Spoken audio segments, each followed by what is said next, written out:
Juventus are under siege after worst league start in over 50 years. The statistics do not lie. Juventus are under siege after one of the worst starts to a Serie A season in the club's history. After 4 matches, Massimiliano Allegri's side have just 2 points, conceding 7 goals into the process to lie 18th in the table. Only recently promoted Salernitana, who have no points from their opening 4 games, have fewer points. It is the old ladies' worst start to a campaign in over 50 years. The last time Juventus failed to win their opening 4 games of the season came in the 1961-62 campaign. The only other times the club have achieved this unwanted feat came in 1942 and 1955. One damning part to this season's start is that Juventus do not even look like turning their fortunes around and finishing among the top teams. The Turin club have conceded at least 1 goal in their last 18 matches. Their defense has more holes in it than an Italian cheese. After the club's 1-1 draw with AC Milan on Sunday, Juventus lie 8 points off the top of Serie A, a margin which could stretch to 10 if Napoli beat Udinese away on Monday night. While pessimism is in the Turin air, there is belief that Juventus can turn this form around. After all, the Italian giants have recent history of putting a bad start behind them to claim the Scudetto title under the very manager they have in the dugout now.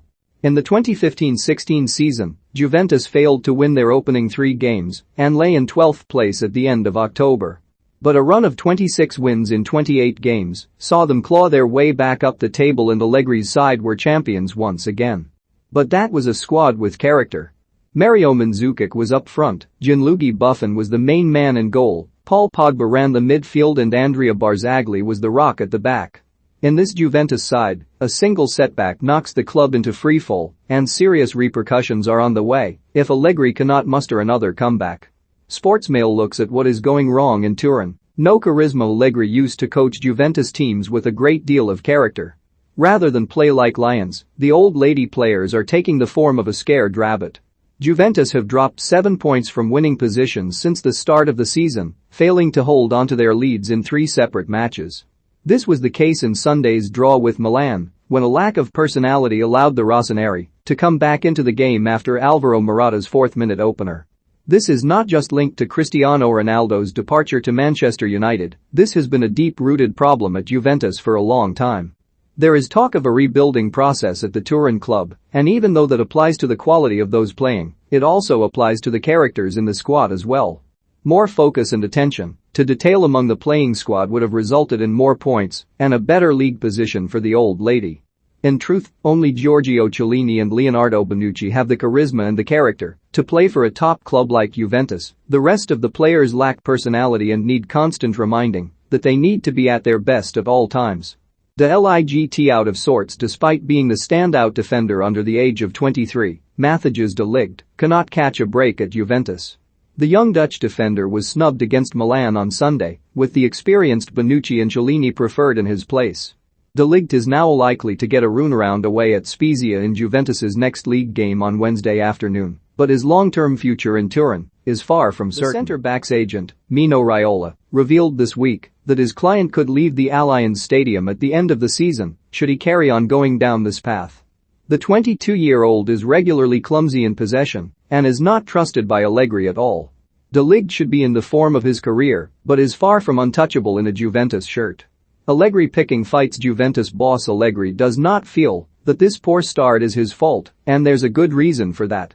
Individual mistakes, particularly from goalkeeper Wojciech Szczesny and his defense, cost the old lady against Napoli, Udinese, and Milan. On Sunday night, Allegri lost his cool in the dressing room and was heard raising his voice in order to try and wake his Juventus players up after a dormant start to the season. The old lady boss ran out of patience due to not enough intensity during the Milan match, with Allegri feeling the players were only willing to protect themselves rather than the final result of the team. During the match, the Italian was seen shouting at his players to keep their concentration up, but this was done in vain. To the press, the Italian manager was willing to share the blame for failing to pick up 3 points. "The boys were too light, and I made a mistake in the substitutions," he said. "I should have put more defensive players to secure the result. But a comeback in the standings is still possible." The reason for this is simple: Juventus and Allegri need to be united in order to climb back up the Serie A table this season, a feeling that the fans share as well, even though they showed their discontent after the defeat at home to Empoli. Allegri blaming himself for the dropped points is a simple tactic to protect his players from even more scrutiny. After all, his team does work hard, as can be seen in the running statistics, but is guilty of missing too many chances when in the ascendancy. No Ronaldo, no party. While Juventus pocketed £19.8 million from Ronaldo's sale and got the 36-year-old Portuguese star off their wage bill, they also lost a 25-goal-a-season striker and didn't have enough time in the market to replace him properly. Former Everton striker Moise Kean returned to the club in late August, but it was confirmed by sporting director Federico Cherubini that the Italian striker would have rejoined anyway, even if Ronaldo stayed.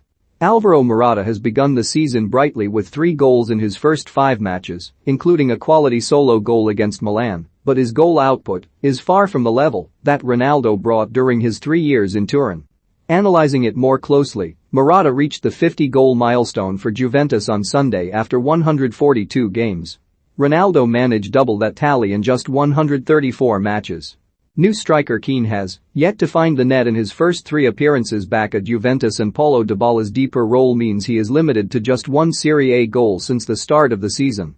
Should those respective forms continue, it will be more difficult for Juventus to rise up the ranks again.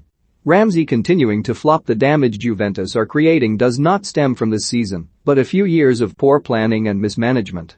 That can be seen in the free signing of Aaron Ramsey back in 2019, when now Spurs chief Fabio Paratici was in charge of the club. The Welsh wizard has a £400,000 a week contract in Turin, but regularly sits on the bench in Turin. He has started just once for Juventus all season and has played just 26 minutes of football since the opening weekend. Injuries have disrupted his season already this term, and his contribution to Allegri's side is close to zero. His inability to affect matters in Serie A is due to his poor knowledge of the Italian language, which he has not bothered to learn. Ramsey is not the only one guilty of this. French midfielder Adrien Rabiot also does not speak Italian and wasted 2 chances against Milan, while he had several mistakes in the build-up to the Rossoneri's equalizer. Ramsey's injury history makes it difficult for Juventus to put him on the market, as nobody is willing to shell out money for a player who features in less than half a club's games over the course of the season.